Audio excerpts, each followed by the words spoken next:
প্রথম সেমিফাইনালে এই মুহূর্তে ডিফেন্ডিং চ্যাম্পিয়ন মেসির আর্জেন্টিনা লড়ছে কানাডার বিপক্ষে। শেষ খবর পাওয়া পর্যন্ত 2-0 ব্যবধানে এগিয়ে আলবিসেলেস্তে।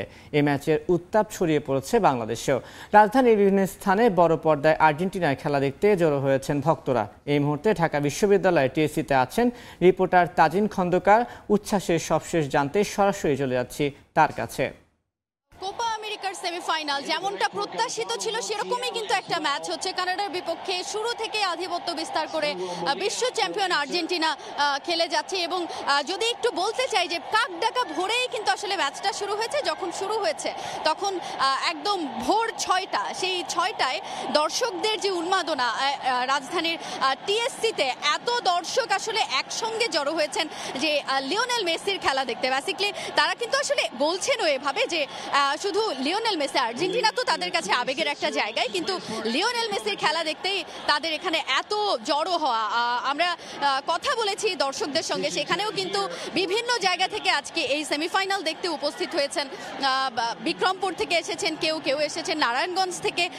এই যে আর্জেন্টিনার প্রতি ভালোবাসা, কিন্তু তারা একেবারে দূরত্বটা তাদের কাছে বড় কিছু হয়নি।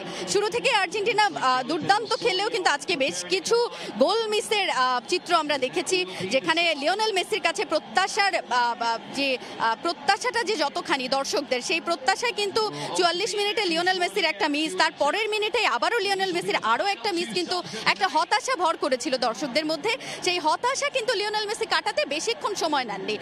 একদম বিরতির পরেই মাঠে নেমে 51 মিনিটে দুর্দান্ত একটা গোল করে লিওনেল মেসি আবারও দর্শকদের মনে একটা আশার সঞ্চার করেছেন এবং এরপর থেকে কিন্তু আর্জেন্টিনা দ্বিতীয়ার্ধে আরও বেশি তাদের খেলার ধারটা বাড়িয়েছে।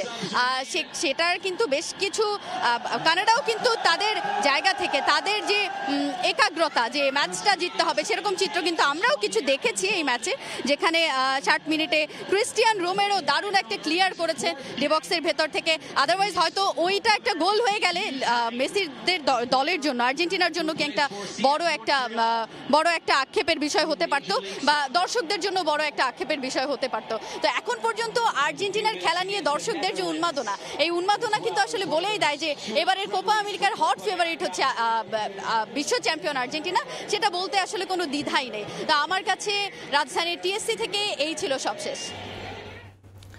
এতক্ষণ সরাসরি যুক্ত ছিলাম ঢাকা বিশ্ববিদ্যালয়ের টিএসসিতে।